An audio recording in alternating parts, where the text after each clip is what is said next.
డబ్బు, అనారోగ్యం, ఉద్యోగం, వ్యాపారం, అప్పులతో బాధపడుతున్నారా? మీకోసమే లాంచ్ యువర్ ఫ్యూచర్ ప్రోగ్రామ్. నమస్తే, వెల్కమ్ టు సుమన్ టీవీ. ప్రస్తుతం మనతో పాటు ఉన్నారు మేనేజ్మెంట్ కన్సల్టెంట్ సంపత్ సముద్రాల గారు. సార్తో మాట్లాడదాం. నమస్తే సార్. సార్, ట్రంప్ 2.0 H1B వీసాలో some rules and regulations strict అయ్యాయని చెప్పేసి మన వార్తలు అయితే వింటున్నాం. కొన్ని వీడియోస్ కూడా చేసాం మనం దీనిపైన. అంటే ఏముంది సార్, అంటే అప్పటికి ఇప్పటికి ఆయన చేంజెస్ వచ్చాయా? మనం వీడియో చేసినప్పటి నుంచి ఇప్పటికి ఏమైనా? అమ్మాయి ఇంకా ఆయన అధికారంలోకి రాలేదు కాబట్టి ఇప్పుడే మార్పులు అయ్యాయి అని అనడానికి లేదు. మార్పులు జరుగుతాయా అని అంటే ఆయన మనం కన్ఫ్యూజన్లో పెట్టేశాడు. ఎందుకంటే నేను గ్రీన్ కార్డులు ఇచ్చేస్తాను, నేను ఇవి ఇచ్చేస్తాను అని ఎలక్షన్ ముందు మాట్లాడాడు. కానీ ఆయన ప్రీవియస్ స్టింట్లో మనం చూసినట్టయితే ఆయన ప్రతి విషయంలో చాలా స్ట్రిక్ట్గా America is only for Americans అన్న స్లోగన్ మీద వెళ్ళాడు. కాబట్టి ఆయన ఖచ్చితంగా మన వాళ్ళకి కష్టతరం చేస్తాడు అనే నమ్మాలి. కాబట్టి కొంచెం డిఫికల్ట్ సిచ్యువేషన్ అని చెప్పచ్చు. కానీ కొంత ఆశ ఏంటంటే ఆయన నేను డైరెక్ట్గా గ్రీన్ కార్డ్స్ ఇస్తాను, నేను ఇచ్చేస్తాను అని ఎలక్షన్లో చాలా ప్రామిసెస్ చేశాడు. కాబట్టి అవి ఏమైనా కొంత పాజిటివ్ టర్న్ ఇస్తాయా అన్న ఆశ ఉన్నప్పటికీ కూడా ఇది కొంచెం కష్టతరమైన సిచ్యువేషనే. మన పిల్లలకి పెద్ద పాజిటివ్ ఎంకరేజ్మెంట్ సిచ్యువేషన్ అయితే కాదు ట్రంప్ రావడం అని చెప్పచ్చు. మామూలుగా చూసుకుంటే చాలా మంది అమెరికా వెళ్ళాలి హైయర్ స్టడీస్ కోసం ఎంఎస్ చేయడానికి అని అనుకుంటూ ఉంటారు. మరి ఇలా వెళ్ళే వాళ్ళకి వీసా ఇట్లా స్ట్రిక్ట్ అవ్వడం అనేది, అంటే ఒకవేళ ఇన్ కేస్ మీరు అన్నట్టుగానే మన ఇండియన్స్కి ఇబ్బందికరంగానే ఉంటుంది అని అంటున్నారు కదా, ఇట్లా అయితే ఎలాంటి ప్రాబ్లమ్స్ ఎదురవుతాయంటారు? అంటే అమ్మ ఇప్పటికైతే ఏం మార్పు లేదు. ఇలా ఇప్పుడు ఆల్రెడీ డిలే అవుతున్నాయి, మనకి వీసా ప్రాసెసింగ్స్ డిలే అవుతున్నాయి, వెయిటింగ్ లిస్ట్ టైంలు ఉన్నాయి. మీరు ఈ మధ్యలో చూసినట్టయితే నవంబర్ బులెటిన్లో కూడా డేట్ చేంజెస్ చూసినట్టయితే పెద్ద ఇంపాక్ట్ఫుల్గా కానప్పటికీ కూడా అప్లికేషన్స్ 2006 ఆగస్ట్ వరకును, తర్వాత when it comes to the processing అంటే ఓ వారం వెనకబడడం అనేది మనం చూసాం. ఈ మార్పులు తప్పితే వేరే పాలసీ పరంగా కానీ ప్రాసెస్ పరంగా కానీ మార్పులు ఏమీ కలగలేదు. అయితే ఏమిటి మన వాళ్ళకి కలిగే ఇబ్బందులు అని అంటే, ఇప్పుడు ట్రంప్ వస్తే చెప్తున్నాను కదా, ఎకానమీని ఇంప్రూవ్ చేసేవాళ్ళు, ఫైనాన్షియల్గా సపోర్ట్ చేసేవాళ్ళు, వాళ్ళ వ్యవస్థని ఇంప్రూవ్ చేయడానికి మనకు వచ్చే వాళ్ళందరినీ హీ విల్ వెల్కమ్. కాబట్టి మనము స్టెమ్ ఎడ్యుకేషన్ మీద వెళ్ళే పిల్లలు ఎవరైతే ఉన్నారో వాళ్ళందరికీ పెద్ద ఇబ్బంది ఏమి ఉండకపోవచ్చు. ఇప్పుడున్న డిలేజ్ ఇప్పుడున్న ప్రాసెస్లు ఎలా ఉన్నాయో అవే కంటిన్యూ అవ్వచ్చు. కానీ నాన్ స్టెమ్ వాళ్ళు ఎవరైతే వెళ్తున్నారో, సైన్స్ అండ్ టెక్నాలజీ కాకుండా వేరే సబ్జెక్ట్స్ మీద వెళ్తున్నారో వాళ్ళందరికీ కొంత కష్టతరం అయ్యే అవకాశాలు అయితే ఖచ్చితంగా ఉన్నాయనే చెప్పచ్చు. కానీ the students who belong to STEM, I am sure they will not have too much of a challenge. ఇవాళ పరిస్థితులు ఎలా ఉన్నాయో అవే కంటిన్యూ అవ్వచ్చు. అయితే ధర్మల కొంత డీలేజ్ ఈ మధ్యన పెరిగాయి కాబట్టి, ప్రాసెసింగ్ డీలేజ్ పెరిగాయి కాబట్టి, ఆ తర్వాత మనం చూసాం బైడెన్ ఈ ఇల్లీగల్ ఇమిగ్రేషన్స్ అవుతున్నాయి అన్న వాటి మీద మొత్తం ప్రాసెస్ సిస్టమ్ని స్ట్రీమ్ లైన్ చేశారు. మీరు మార్చ్ 2024లో చూసినట్టయితే ప్రాసెసింగ్లో వాళ్ళన్నీ పాస్పోర్ట్కి లింక్ చేసి ఫ్రాడ్లెంట్గాను మల్టిపుల్ అప్లికేషన్స్ ఇవన్నీ ఉండే వాటన్నిటినీ స్ట్రీమ్ లైన్ చేశారు.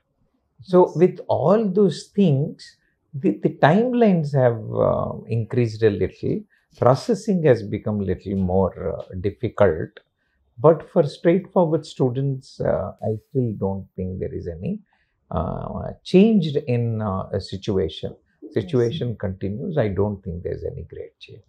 Coming to visitors visa appointment కూడా లేట్ అవుతుంది అని చెప్పేసి కూడా అంటున్నారు. దీన్ని ఎలా చూడొచ్చు అంటారు? ఇప్పుడుకున్న వాళ్ళ ప్రకారంగా అయితే అమ్మ వాళ్ళకి దాదాపు లక్షల్లో అప్లికేషన్లు పెరుగుతూ ఉన్నాయి.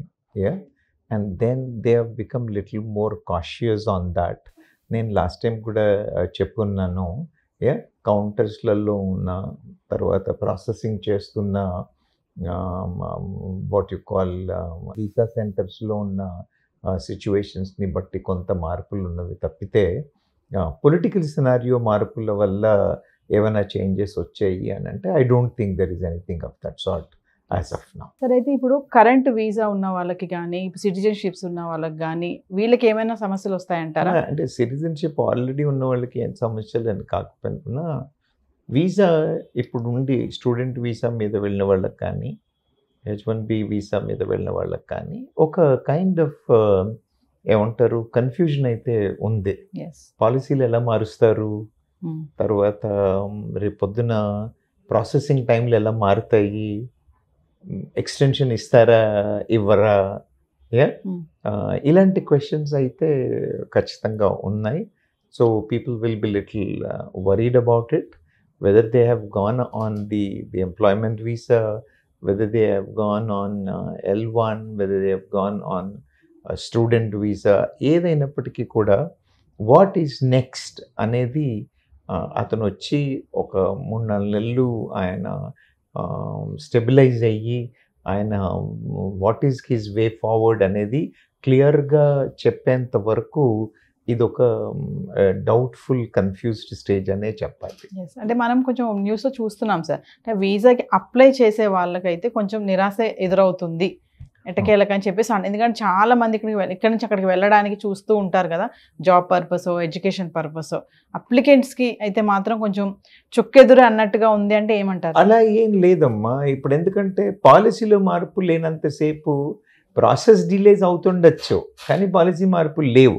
కానీ పాలసీ మార్పులు రావచ్చా అని అంటే ఖచ్చితంగా రావచ్చు. ఇప్పుడు మన వాళ్ళకి అక్కడ ఎలా ఇస్తారంటే స్టూడెంట్స్ వెళ్ళిన తర్వాత, నేను లాస్ట్ టైం కూడా చెప్పున్నాను మీకు, ది ఓటీపీ బేసిస్ మీద వాళ్ళకి ఎక్స్టెన్షన్ ఇవ్వచ్చు అన్నాను. ఓటీపీలో ఏమన్నాను, స్టెమ్ వాళ్ళకైతే 3 సంవత్సరాలు ఉద్యోగం చేస్తూ వాళ్ళు వచ్చే వరకు ఎక్స్టెన్షన్ చేసుకోవచ్చు అని చెప్పాం. అదే నాన్ స్టెమ్ వాళ్ళు అయితే 1 year చేయొచ్చు అని అన్నాం. ఇప్పుడు ట్రంప్ వచ్చిన తర్వాత దీన్ని రోల్ బ్యాక్ చేస్తాడా, ఓటీపీని రోల్ బ్యాక్ చేస్తాడా, లేదా టైం లైన్స్ని తగ్గిస్తాడా అనేది ఒక క్వశ్చన్ మార్క్ అయితే ఉంది. కాబట్టి అక్కడ వెళ్ళి ఉండి ఫర్దర్ ప్రాసెసింగ్ కోసం ట్రై చేస్తే ఉన్న వాళ్ళు ఎవరైతే ఉన్నారో దోస్ సిచ్యువేషన్స్లో ఈ కన్ఫ్యూజన్, వరీడ్నెస్ అయితే ఉండడానికి అవకాశాలు ఉన్నాయి. సో ఓవరాల్ ఒక విషయం, కమింగ్ టు గ్రీన్ కార్డ్, అందరికీ గ్రీన్ కార్డ్ ఇస్తానని చెప్పారు, మళ్ళీ దాంట్లో కూడా కొంచెం సస్పెన్షన్ అయితే కనిపిస్తుంది కదా, దాని మీద ఏమంటారు? ఏమో మీరు చెప్పండి. స్టూడెంట్ వీసాలు ఇవ్వడమే కష్టంగా ఉంది, అతను H1B ఇస్తాడా ఇవ్వడా అన్న క్వశ్చన్ మార్క్ ఉంది, అవునా?